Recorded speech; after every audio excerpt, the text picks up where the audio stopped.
चलिए dear students,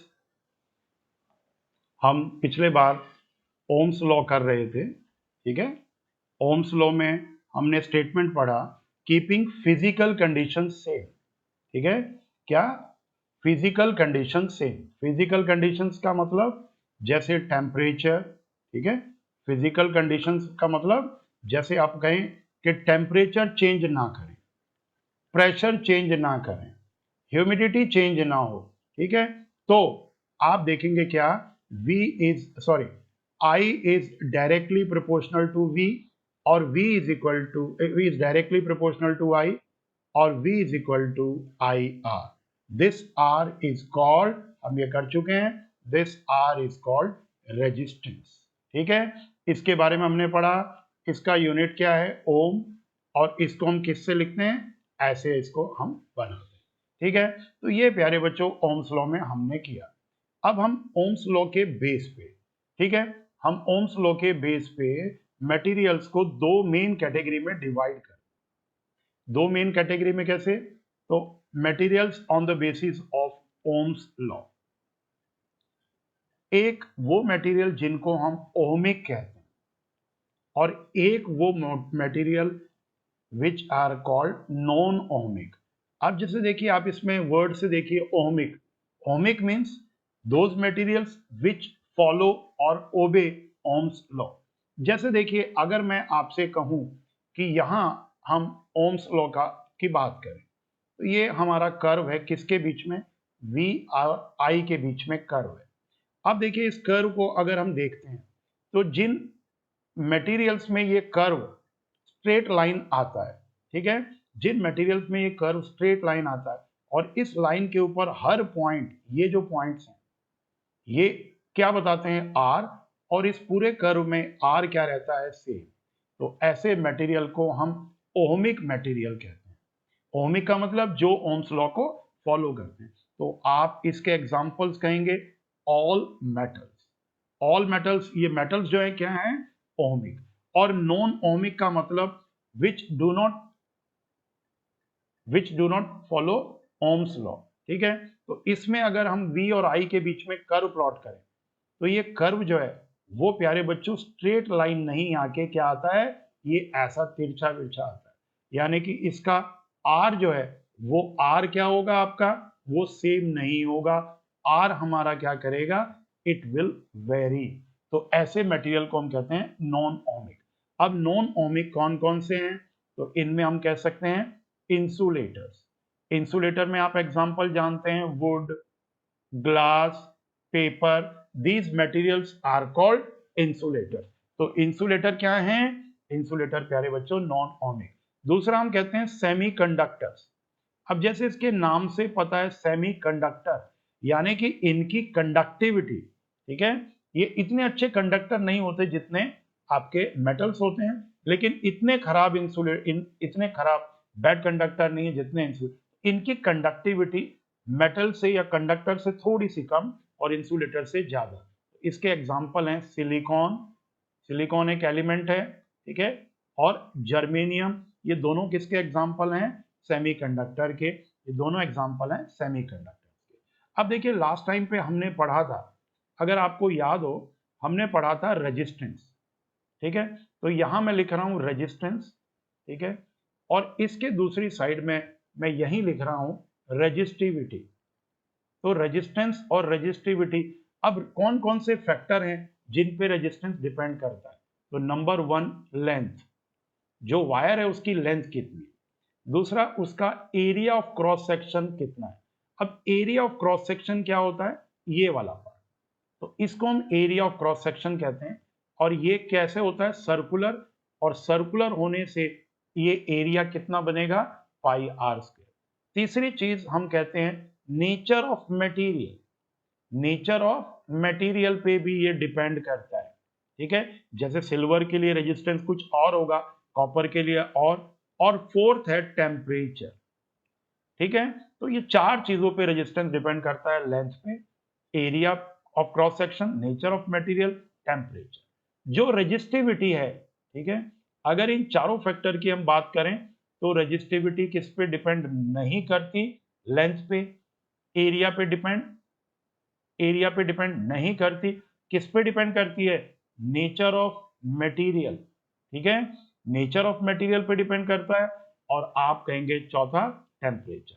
इसका unit क्या है? ओम। और रेजिस्टिविटी का यूनिट क्या होता है? ओम मीटर। इसको हम जनरली आर से रिप्रेजेंट करते हैं, जबकि इसके लिए हम क्या इस्तेमाल करते हैं? एस। ये किसका है? ये नेचर मटेरियल। अब देखिए, एक वायर अगर सिल्वर का है, प्यारे बच्चों, वायर किसका है? सिल्वर का है, तो इसका रेजिस्टेंस डिफरेंट डिफरेंट हो सकता है, लेकिन इसके लिए रेजिस्टिविटी हमेशा क्या रहेगी? सेम रहेगी। ठीक है, तो ये प्यारे बच्चों छोटी छोटी सी हमारी बातें थी। अब मैं आपको बताता हूं रेजिस्टिविटी। तो आप यहां देखें, रेजिस्टिविटी की हम बात करें, तो रेजिस्टिविटी की अगर हम बात करते हैं तो सबसे कम लोएस्ट रेजिस्टिविटी जो होगी, लो वैल्यू होती है किसके लिए? मेटल्स के लिए। और मेटल्स में सबसे बढ़िया जो आपका मटेरियल होता है, हम ये कहें तो वो क्या है? सिल्वर। तो सिल्वर हैज लीस्ट रेजिस्टिविटी। ठीक है, सिल्वर की जो रेजिस्टिविटी है, देखिए, अच्छा कंडक्टर वो होगा जिसकी रेजिस्टिविटी लो होगी। ठीक है, तो मेटल। अब हम बात करें दूसरे की, तो दूसरा हम यहां ले रहे हैं क्या? हम ले रहे हैं एलॉय। एलॉय आप जानते हैं एलॉय क्या होता है? Mixture of metals. किनका? मेटल्स का मिक्सचर। तो एलॉय की जो है वो मीडियम होती है। रेजिस्टिविटी क्या होती है एलॉय की? मीडियम, ना तो बहुत कम ना बहुत ज्यादा। अब तीसरा मटेरियल हम यहां ले रहे हैं, कौन सा? तीसरा मटेरियल हम ले रहे हैं इंसुलेटर्स। ठीक है, तो इंसुलेटर्स की रेजिस्टिविटी जो होती है वो सबसे ज्यादा होती है। तो इंसुलेटर की रेजिस्टिविटी क्या होती है? इसकी मेटल्स की लो, एलॉयज की मीडियम और इनकी मैक्सिमम। ठीक है, तो जितनी रेजिस्टिविटी बढ़ेगी उतना मटेरियल में से करंट का फ्लो कम हो जाता है। ठीक है, तो अब आप देखिए इनको हम कहां कहां यूज करते हैं। अब अगर आप बात करें तो हम सबसे पहले लेते हैं मेटल्स को। तो मेटल्स को हम कहां यूज करते हैं? Metals are used in connecting wires. तो जितने भी आपके घर में कनेक्टिंग वायर्स हैं उन सब में हम यूज करते हैं मेटल्स। दूसरा हम करते हैं एलॉय। एलॉय कहां यूज किए जाते हैं? तो एलॉय की अगर हम बात करें तो प्यारे बच्चों, एलॉयज को हम करते हैं ऑल हीटिंग डिवाइसेस। जितने भी आपके घर में हीटिंग डिवाइसेस हैं, हीटिंग डिवाइसेस का मतलब वो डिवाइसेस जिनमें जब करंट फ्लो करता है वो गर्म हो जाती हैं। तो जैसे आप कहें इलेक्ट्रिक आयरन, जिसको हम लेमन लैंग्वेज में प्रेस कहते हैं, इलेक्ट्रिक आयरन, इलेक्ट्रिक गीजर, ठीक है, इलेक्ट्रिक हीटर, इलेक्ट्रिक ओवन, ये सब क्या हैं? ये सब हीटिंग डिवाइसेस हैं। तो इनमें हम क्या यूज करते हैं? एलॉय। अब मैं तीसरी बात बताऊं आपको, तो अगर आप बात करते हैं किसकी? इंसुलेटर्स की। तो इंसुलेटर में क्या करते हैं? ये कवरिंग के लिए यूज करते हैं कि जो कनेक्टिंग वायर्स होते हैं, आप देखते हैं इन कनेक्टिंग वायर्स के ऊपर आप देखते हैं कैसी कवरिंग होती है, तो जैसे ग्रीन कलर की कवरिंग। तो ये क्या करते हैं? ये इस वायर को कवर करते हैं, इनके अंदर से वायर पास होता है, तो इसको अगर आप टच भी कर लें तो भी आप देखते हैं आपको इलेक्ट्रिक शॉक नहीं लगता। ठीक है, तो ये प्यारे बच्चों आप देखते हैं छोटी छोटी सी बातें हैं जो हमें इस यूनिट को करने के लिए पता होनी चाहिए। ठीक है, अब देखिए, आप हम बात कर रहे हैं किसके ऊपर? हम बात कर रहे हैं न्यूमेरिकल्स की। अब जब न्यूमेरिकल्स की मैं बात करूंगा तो अभी तक मैंने दो ही फॉर्मूले यूज किए हैं। एक फॉर्मूला हम कर रहे हैं R is equal to rho L upon A. इस फॉर्मूले को हम एक और तरीके से भी कह सकते हैं, क्योंकि हमें पता है ये एरिया हमेशा कैसा होता है? सर्कुलर। तो हम यहाँ ये फॉर्मूला भी यूज कर सकते हैं, पाई आर स्क्वायर। और दूसरा फॉर्मूला हमने जो यूज किया है वो V is equal to I R. अब जब हम न्यूमेरिकल्स को करेंगे तो प्यारे बच्चों, न्यूमेरिकल्स को करने से पहले हमें दो चीजों का ध्यान रखना है। एक तो देखिए, रेजिस्टेंस किस में आएगा? ओम में। रेजिस्टिविटी का यूनिट क्या है? ओम मीटर। लेंथ जो है जनरली आपको सेंटीमीटर में मिलेगी, जैसे आपको दे दिया 20 सेंटीमीटर। तो हमें सबसे पहले इसको कन्वर्ट करना होगा किसमें? मीटर। तो यहां आप नोट कर लीजिए 1 centimetre is equal to 10 to the power -2 metre. अब एरिया की बात आएगी, तो एरिया आएगा हमेशा किसमें, सेंटीमीटर स्क्वायर। तो जनरली सेंटीमीटर में होगा क्योंकि वायर बहुत पतला सा होता है, तो हम इसको कन्वर्ट करेंगे 5 into 10 to the power -4 metre square. आप यहां लिख लीजिए क्योंकि 1 centimetre square is equal to 10 to the power -4 metre square. तो ये प्यारे बच्चों आप देखेंगे, तो न्यूमेरिकल्स करने के लिए ये कुछ छोटी छोटी सी बातें हैं जो हमें ध्यान में रखनी। तो अब हम जो न्यूमेरिकल करने जा रहे हैं वो न्यूमेरिकल इस छोटे से फॉर्मूले के ऊपर बेस्ड है, R is equal to rho L upon A। चलिए मैं पहला न्यूमेरिकल कर रहा हूं।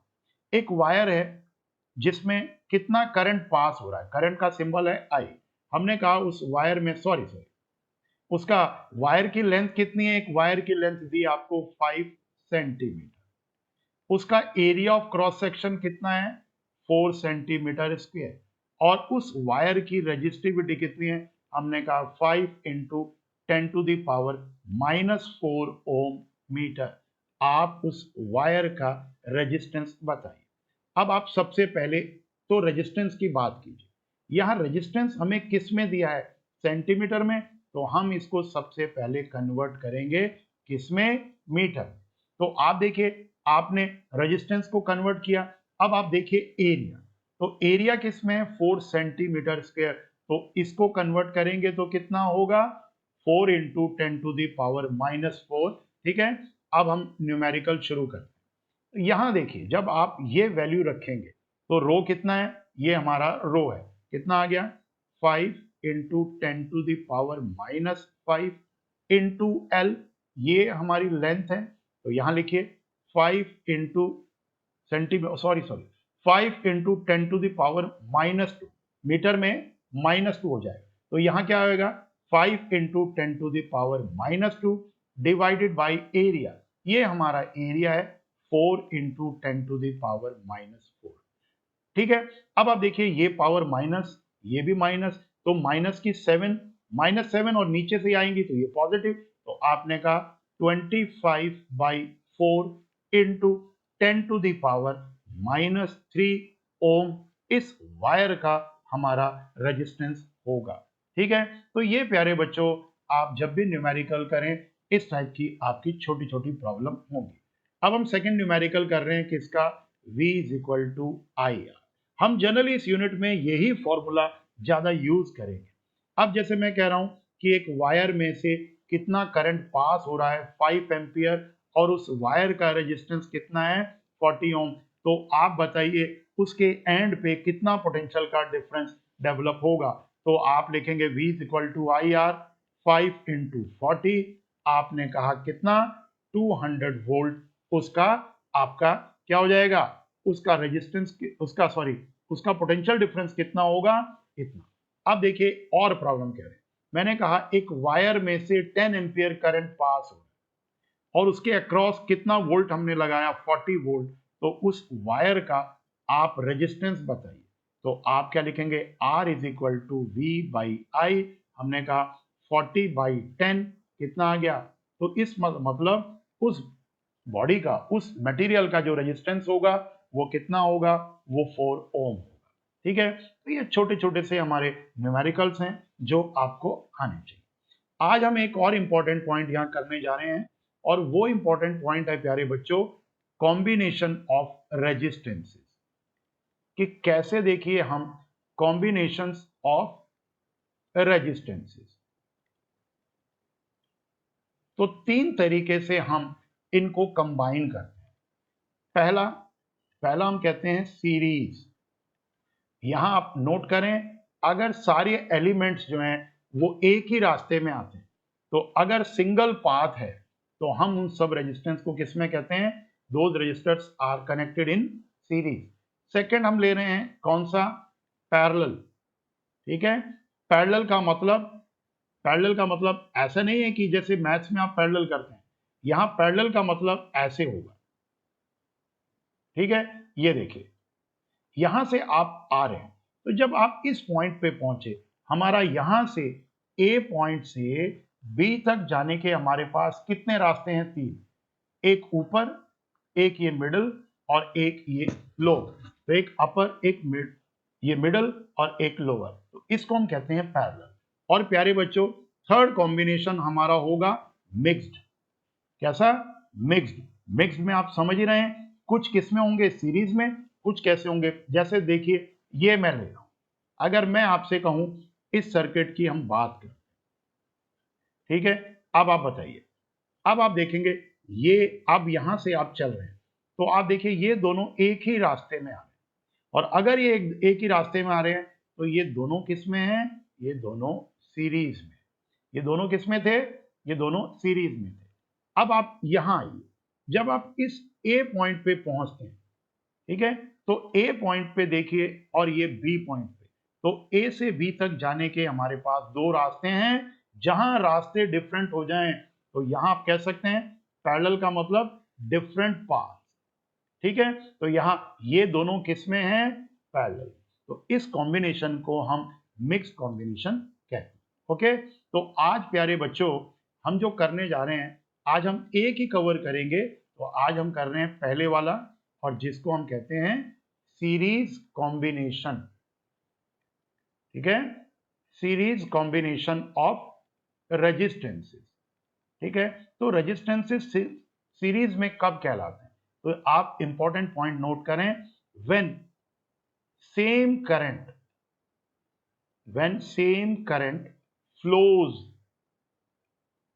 across each, when same current flows across each resistance, जब हर रेजिस्टेंस में से करंट सेम फ्लो करे तो उन्हें हम सीरीज रेजिस्टेंस कहते हैं, ठीक है। जैसे आप देखिए ये, तो जब तक एक रास्ता है, ये चार हैं, अगर मैं इसको भी तिरछा कर दूं, अब मुझे बताइए ए से बी तक जाने में कहीं आपका रास्ता चेंज हो रहा है? नहीं। आप देखेंगे क्या होगा, आप अगर यहां चल रहे हैं तो ये देखिए आप ऐसे अपना व्हीकल लेके जा रहे हैं, तो ये देखिए सेम रास्ते में ये सब आपके आ रहे हैं। इसका मतलब ये सब किस में कनेक्ट हैं? ये सेम सब सीरीज में कनेक्ट हैं। और सीरीज में क्या चीज है जो सेम फ्लो करेगी? इसके अक्रॉस भी आई, इसमें भी आई, इसमें भी आई, इसमें भी आई और इसमें भी आई। तो ऐसे कॉम्बिनेशन को प्यारे बच्चों हम सीरीज कॉम्बिनेशन रेजिस्टेंस का कहते हैं, ठीक है। अब आप देखिए, अब इसकी हम प्रॉब्लम करते हैं। तो इसकी प्रॉब्लम करने से पहले मैं आपको बताऊं कि आपके घर में जितने भी इलेक्ट्रिकल डिवाइसेस हैं, ठीक है, कुछ भी हो सकती है, फैन है, इलेक्ट्रिक आयरन है, आप कहेंगे बल्ब है, आपका कूलर है, एसी है, सब डिवाइसेस में कुछ ना कुछ रेजिस्टेंस होता है। और रेजिस्टेंस क्या चीज है? तो रेजिस्टेंस मैंने आपको बताया था अपोज है। किसका अपोज? इलेक्ट्रिक करंट का। तो कोई मटेरियल जितना ज्यादा अपोज करेगा, हम कहेंगे उस मटेरियल का रेजिस्टेंस उतना ज्यादा है, उतना ज्यादा है। तो यहां प्यारे बच्चों आप देखिए इस अपोज की बात कर, अब देखिए इसके बाद हम कर रहे हैं यहां सेल। अब ये देखिए, ये प्यारे बच्चों हमारा सेल को बनाने का तरीका, ये होती है प्राइमरी सेल। प्राइमरी सेल का मतलब जिसको हम एक बार यूज करने के बाद चार्ज नहीं कर सकते, we can not use it further, ठीक है। एक बार आपने यूज किया, पूरी तरह से यूज कर लिया, फिर आप इसको यूज नहीं कर सकते। और एक और आता है, उसको हम कहते हैं बैटरी। अब देखिए बैटरी, ये जो एंड है इसको हम कहते हैं पॉजिटिव, और ये छोटी वाली लाइन नेगेटिव। ये पॉजिटिव, फिर देखिए नेगेटिव, फिर पॉजिटिव, फिर नेगेटिव। मैं इसको दूसरे कलर से आपको समझाता हूं, ठीक है।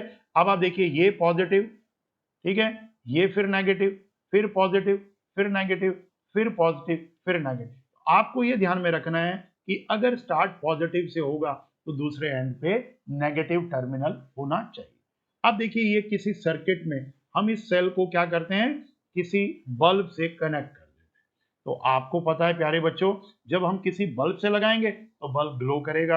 बल्ब ग्लो करेगा, इसका मतलब हमारे सर्किट में क्या चीज फ्लो कर रही है? करंट। तो ये करंट का सिंबल है, तो करंट ऐसे फ्लो करेगी, यहां भी आई, क्योंकि ये सब एक ही रास्ते में। तो जब तक एक ही रास्ते में रहेंगे, अब अगर करंट हमारा क्लॉकवाइज है, देखिए दो रास्ते होते हैं, इसको हम कहते हैं क्लॉकवाइज, क्योंकि जैसे आपकी घड़ी ऐसे ही चलती है, तो ये क्लॉकवाइज है और ये हमारा एंटी क्लॉकवाइज है। तो यहां जो आपकी करंट फ्लो कर रही है वो क्लॉकवाइज है।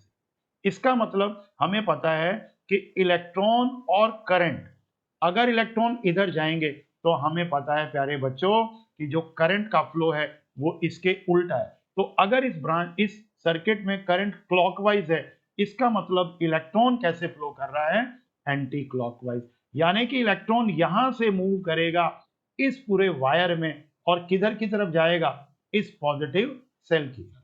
ठीक है, तो ये याद रखिएगा, ये प्राइमरी सेल का सिंबल है और ये बैटरी का। जनरली हम इसी सिंबल को यूज करते हैं, तो ये आपको अच्छी तरीके से समझना है। अब आप देखिए, अब हम इसको प्रूव करना चाह रहे हैं सीरीज कॉम्बिनेशन। सबसे पहले आप देखिए, मैं 3 रेजिस्टेंस यहां ले रहा हूं। ठीक है, ये 3 रेजिस्टेंस मैंने किससे कनेक्ट कर दिए, एक सेल से। अब आप मुझे बताइए कि ये सेल, ये मैंने ले ली कितनी, V वोल्ट है। ये रेजिस्टेंस R1, ये रेजिस्टेंस R2, ये रेजिस्टेंस R3। अब मुझे ये बताओ आप कि इसमें करंट का फ्लो किस डायरेक्शन में होगा। देखिए, मैंने कहा करंट हमेशा फ्लो करेगी पॉजिटिव प्लेट से इस वायर के थ्रू नेगेटिव प्लेट की तरफ। ये 2 प्लेट हैं, ये आप जानते हैं इलेक्ट्रोड्स होते हैं बैटरी या सेल में, तो एक पॉजिटिव होता है एक नेगेटिव। जैसे एक छोटी सी पेंसिल सेल जो आप अपने घरों में इस्तेमाल करते हैं, यहां देखते हैं ऐसे होती है। तो ये वाला जो एंड होता है पॉजिटिव और इसका जो बेस है ये होता है नेगेटिव। तो आप इसको ऐसे बना सकते हैं। ठीक है, तो ये पॉजिटिव, ये वाला एंड नेगेटिव। समझ रहे हैं आप इस बात को। देखिए, अब ये चलो, अब जब आप देखेंगे, अब पहले तो ये देखिए, आप अपने व्हीकल को यहां से लेके चलिए। क्या ये सब एक ही रास्ते में है, यस, सब एक रास्ते में। इसका मतलब ये तीनों किस में है, सीरीज में। अब मैंने कहा सीरीज में हर रेजिस्टेंस में से करंट उतना ही पास होगा, सेम करंट पास होगा। और ये आई ऐसे आया और ये वापस, ये सर्कल, ये आपका सर्किट कंप्लीट हो गया। ठीक है, अब आप मुझे बताइए, अब आप यहां देखिए, मैं इसको डिफरेंट कलर लेता हूं। ठीक है, यहां मैं आपसे कहता हूं कि आप अगर इसको, ये देखिए, अब आप मुझे बताइए जब ये आई करंट R1 में से जाएगा तो यहां कितना पोटेंशियल डिफरेंस आएगा, हम कहेंगे आई आर। अब इस पे सोचिए, ये तो हमने इसका किया, अब इसका क्या होगा, आप कहेंगे आई करंट जब R2 में से जाएगा तो हम कहेंगे V2 क्या है, आई आर। और जब ये आई करंट इस तीसरे रेजिस्टेंस में से जाएगा तो हम कहेंगे V3 कितना है, आई आर। अब ये याद रखिएगा, जितनी ये वोल्टेज है इन तीनों का, V1 का, V2 का, V3 का, इन तीनों का सम हमेशा इसके इक्वल होगा, इससे ज्यादा नहीं होगा, इससे कम नहीं। तो हम यहां इक्वेशन लिखेंगे V is equal to V1 plus V2 plus V3। अब आप मुझे बताइए, ठीक है, यहां V है। अब यहां आप अगर देखें तो यहां प्यारे बच्चों हम V1 की जगह क्या लिख सकते हैं, ऊपर देखिए आई आर, ये देखिए यहां। अब आप V2 के प्लेस पे क्या लिख सकते हैं, आई आर टू। ओके, और हम V3 के प्लेस पे क्या लिख सकते हैं, ये वाला पार्ट आई आर थ्री। अब इन तीनों में अगर आप देखें तो तीनों में हमने क्या चीज कॉमन ले ली, आई, और आपका टर्म क्या आ गया, ये आपका आ गया। इसको हम कह रहे हैं इक्वेशन ए। ओके, अब आप देखिए, अब मैं इस पूरे सर्किट को प्यारे बच्चों, इस सर्किट को मैं यहां ऐसे बना रहा हूं। इन तीनों रेजिस्टेंस की जगह मैंने एक रेजिस्टेंस यूज कर लिया, मैंने यहां ले लिया आर। अब ये वही सेल है, यहां इसका V कितना, ये, तो यहां भी इसका V वही होगा। कितना करंट पास होगा, वही सेम करंट, जो करंट आपको पहले मिल रहा था वही करंट यहां से आई। ठीक है, अब आप बताइए जब ये आई इसमें से पास होगा तो यहां हम कहेंगे इसके अक्रॉस, तो यहां आप लिखेंगे V, क्योंकि एक ही एलिमेंट है, हम लिखेंगे V is equal to I R. अब आप देखिए ये इक्वेशन और ये इक्वेशन, इन दोनों इक्वेशन में अगर लेफ्ट साइड देख रहे हैं हम, तो दोनों की लेफ्ट साइड क्या है, सेम है। जब इनकी लेफ्ट साइड सेम होगी तो प्यारे बच्चों हम कहेंगे इनकी राइट साइड्स भी क्या होंगी, सेम। तो आप क्या लिखेंगे, आप लिखेंगे I R is equal to I R1 plus R2 plus R3, यहाँ I से I कैंसल, यानी कि जो कॉम्बिनेशन सीरीज कॉम्बिनेशन है वो आपका ऐसे आ जाएगा R1 R2 R3। तो इसको हम कहते हैं सीरीज कॉम्बिनेशन। ये जो नेट है इसको हम कहते हैं रिजल्टेंट या net resistance of this combination. ठीक है, तो ये जो रेजिस्टेंस होगा वो इन तीनों रेजिस्टेंस का सम है। अब जैसे मानिए मैं कहता हूं पहला रेजिस्टेंस 1 है, दूसरा 2 है, तीसरा कितना है 3, तो इन तीनों का सम कितना होगा 6। अब ये जो 6 आ रहा है इन तीनों में अगर आप देखें बड़ा कौन सा है, तो तीनों में बड़ा है 3। तो जो रिजल्टेंट आएगा हम कहेंगे आर नेट, वो प्यारे बच्चों सर्किट में जो सबसे ग्रेट होगा, यानी कि हम कहेंगे this R net will be greater than greatest in this circuit.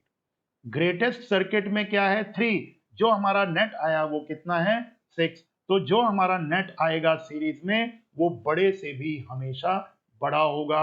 ये आपको अच्छी तरीके से समझना। अब देखिए मैं एक छोटी सी प्रॉब्लम यहां ले रहा हूं। यहां प्यारे बच्चों मैंने ये 3 रेजिस्टेंस लिए, मैं इनकी कुछ वैल्यू ले लेता हूं। यहां मैंने इसको किससे कनेक्ट किया, एक सेल। मैंने ले लिया 2 ओम, यहां ले लिया 3 ओम, यहां मैंने ले लिया 4 ओम। तो आप देखिए यहां मैं ले लेता हूं कितना 27 वोल्ट। ओके, अब आप देखिए आप जब अपने व्हीकल को एक एंड से लेके चलते हैं, यहां से चले, तो आप देखो क्या एक ही रास्ते में सब आ रहे हैं, यस तीनों एक ही रास्ते में। इसका मतलब ये तीनों किस में हैं, सीरीज में। अब कितना करंट इसमें से फ्लो करेगा, हमने माना आई। अब सीरीज में क्या हर एक में क्या चीज सेम रहेगी, यहां भी करंट आई, यहां भी करंट आई, यहां भी करंट आई, और ये आपका आ गया आई।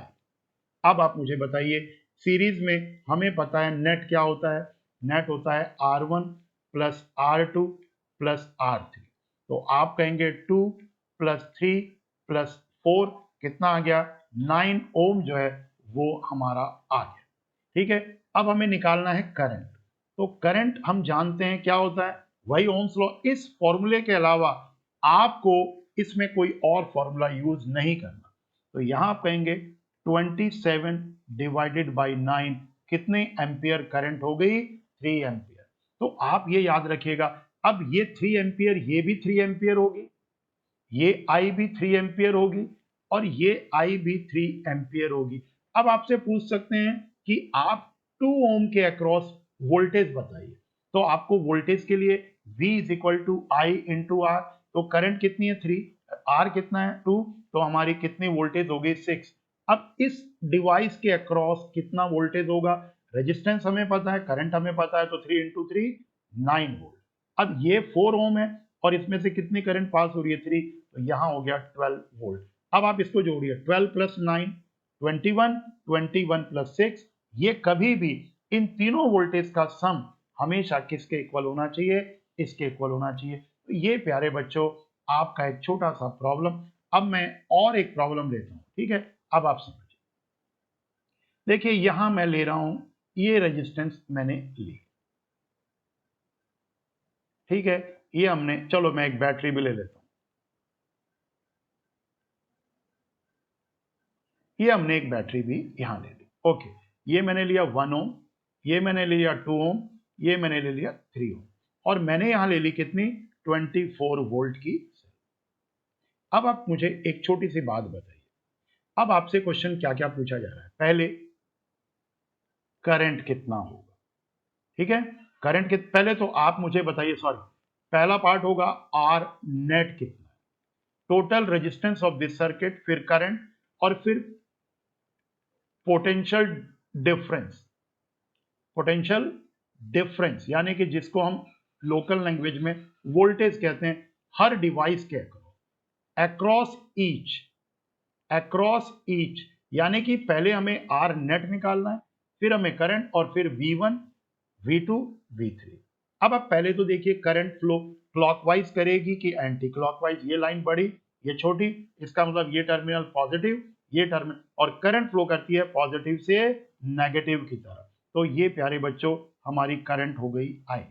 अब क्योंकि देखिए पहले ये सारे एक ही रास्ते में है तो सब किस में है, सीरीज में। ये आई, इधर भी देखिए आई, इधर भी आई। सबसे पहले आप निकालिए आर। अब तीनों का सम कितना होगा, तो 1 + 2 + 3 हमने कहा 6 ओम। ये हमारा आ गया आर। अब मैं बात कर रहा हूं किसकी, अब मैं निकालता हूं यहां करंट। तो हम जानते हैं करंट का फॉर्मूला I = V/R, और V हमें पता है कितना है 24 और R कितना है 6, तो हमारी करंट कितनी हो गई 4 एम्पियर। अब आप देखिए ये 4 एम्पियर यहां भी होगी, ये 4 एम्पियर यहां भी होगी, ये 4 एम्पियर यहां। अब हमें पता है V1 क्या होगा, V1 का मतलब है I × R 1। अब I हमारा कितना है 4 और R1 कितना है 1, कितना वोल्ट 4। सेकंड मुझे बताइए V2, V2 का मतलब दूसरे एलिमेंट में से, तो ये रेजिस्टेंस 2, ये करंट, तो आप कहेंगे 4 × 2 8 वोल्ट। अब आप V3 पे आइए, ये रेजिस्टेंस ये करंट, तो कितना हो गया, आपने कहा 4 × 3 12 वोल्ट।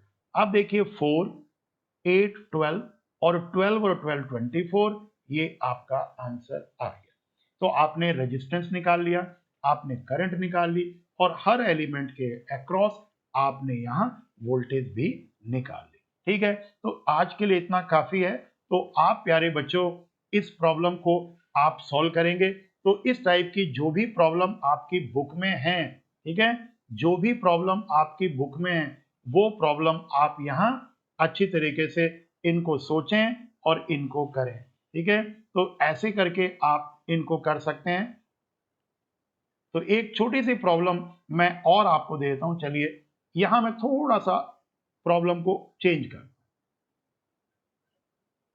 ठीक है, ये देखिए ये मैंने 3 रेजिस्टेंस, ओके, ये मैंने ले लिया करंट। करंट को मैं किसी और कलर से दिखा देता हूं। करंट कितना है, मैंने कहा करंट है 2 एम्पियर। ओके, चल अब मैं यहां ले रहा हूं रेजिस्टेंस, मैं ले लेता हूं, चलिए मैं रेजिस्टेंस ले लेता हूं 2 ओम, 3 ओम और 4 ओम। 4 ओम, 2 ओम, 3 ओम, 2 ओम, 3 ओम, 4 ओम। ये अब आपको यहां V बताना है कि V कितना होगा। सबसे पहले आप चेक करिए, सबसे पहले आप चेक करिए कि ये सीरीज में है कि पैरेलल में। ये सब सीरीज में, क्योंकि एक रास्ते में आ रहे हैं। तो सीरीज में हमें पता है कि जो करंट है वो हर डिवाइस के अक्रॉस सेम करंट फ्लो करेगा।